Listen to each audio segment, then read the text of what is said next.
जो विवाद चल रहा है, जिसको लेकर समाज आंदोलित हुआ है, एक जन आंदोलन खड़ा हुआ है, उस विषय को लेकर यहाँ पर चर्चा हुई है। मैंने अपनी तरफ से ये कहा है कि जिस भवन को लेकर विवाद खड़ा हुआ, जब वो सरकारी ज़मीन पर बना है और अवैध रूप से बना है, तो उस भवन को सरकार तुरंत सील करे, अपने नियंत्रण में ले, वहाँ और कोई गतिविधि ना हो, इसको सरकार सुनिश्चित करे।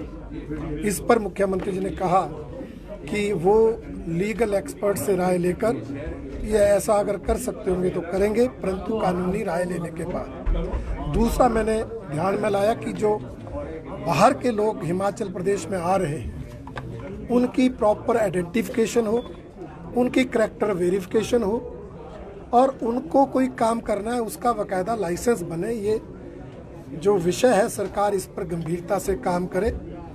मुख्यमंत्री जी ने कहा है कि वो विधानसभा अध्यक्ष से आज ही आग्रह करेंगे, दोनों दलों के विधायकों की संयुक्त कमेटी बनाकर इस विषय पर जल्द जो है कोई नीति लाई जाएगी, ताकि ये जो समस्या गहराती जा रही है, न केवल शिमला में बल्कि पूरे प्रदेश में, उसका जो है वो समाधान किया जा सके।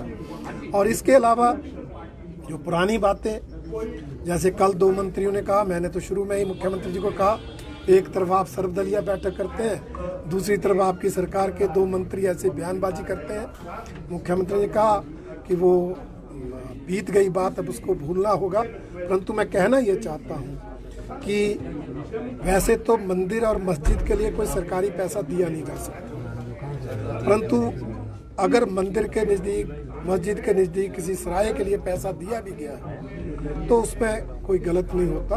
हम कोई मुस्लिम विरोधी नहीं है, इसलिए हमारी सरकार ने पैसा दिया होगा तो कोई गलत नहीं किया, परंतु आज विवाद खड़ा हुआ है, इसलिए आज इसका समाधान वर्तमान सरकार को निकालना है। आज इस पर कार्रवाई वर्तमान सरकार को करनी है, जिसकी जिम्मेवारी आज मुख्यमंत्री महोदय की है और उन्होंने उसका हल निकालने की बात की। मुस्लिम कम्युनिटी वक्फ बोर्ड खुद आगे कह रहा है कि अगर सौहार्द के लिए मस्जिद का अवैध निर्माण तोड़ना पड़े तो भी तैयार है। आप उनकी इस पहल को किस तरह से देखते हैं? नहीं, देखिए, उनकी पहल अच्छी हो सकती है, परंतु एक भवन बना है, अब वो मान लो 5 मंजिल है, 2 मंजिल तोड़ देंगे, 3 उनके पास रहेगी। अगर वो सरकारी जमीन पर बनी है तो 3 भी क्यों रहे? अब वो सरकारी जमीन पर भवन इलीगल है, अवैध है, तो 1 मंजिल भी क्यों रहे? इसलिए वो फैसला जब आएगा, परंतु तब तक सरकारी जमीन पर अवैध रूप से बना वो भवन सील हो, ये हमारी मांग है और ये हमने सरकार के ध्यान में लाई। उनका ये भी कहना था कि कोरोना के टाइम पे इस मस्जिद का निर्माण हुआ था तो भाजपा के मेयर थे और भाजपा की सरकार थी, ये भी उनका। देखिए, ये विषय आज है ही नहीं, कब निर्माण हुआ कब नहीं हुआ। कोई कहता है 2010 से हुआ, कोई कहता है 2017 से हुआ, कोई कहता है कोरोना काल में हुआ। ये आज विवाद नहीं है।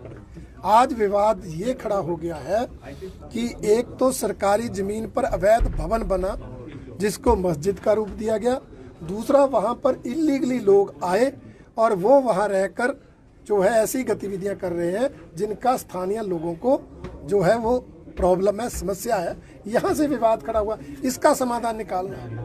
ट्रिगर हो गया माहौल, थोड़ा हिमाचल प्रदेश का पूरा आंदोलन की वजह से ज़्यादा तनावपूर्ण हो गया। क्या आप निश्चित रूप से हमने और पार्टी मीटिंग की बात करी आज की इसको थोड़ा कूल डाउन। देखिए, मैंने पहले कहा ये आंदोलन भारतीय जनता पार्टी का नहीं, ये आंदोलन जन आंदोलन है, समाज के सभी वर्ग उसमें है, सभी राजनीतिक दलों के लोग उसमें हैं। ऐसा नहीं, इसीलिए मुख्यमंत्री ने सभी राजनीतिक दलों को बुलाया, उसमें जिसको जिसकी भावना जैसी है वैसे वो आए हैं। कांग्रेस के काउंसलर्स ने वो धरना शुरू किया था, ऐसा नहीं है, सभी पार्टियों के राजनीतिक। इसलिए हमने कहा है आंदोलन करना सबका अधिकार है, वो आंदोलन करें, परंतु शांति प्रिय ढंग से करें, सौहार्दपूर्ण ढंग से करें, भाईचारा बनाकर रखें। ऐसा काम ना करें कि हिमाचल की शांति भंग हो, यहाँ पर टूरिस्ट आने से घबराए, यहाँ पर किसी और व्यवसाय को करने में दिक्कत।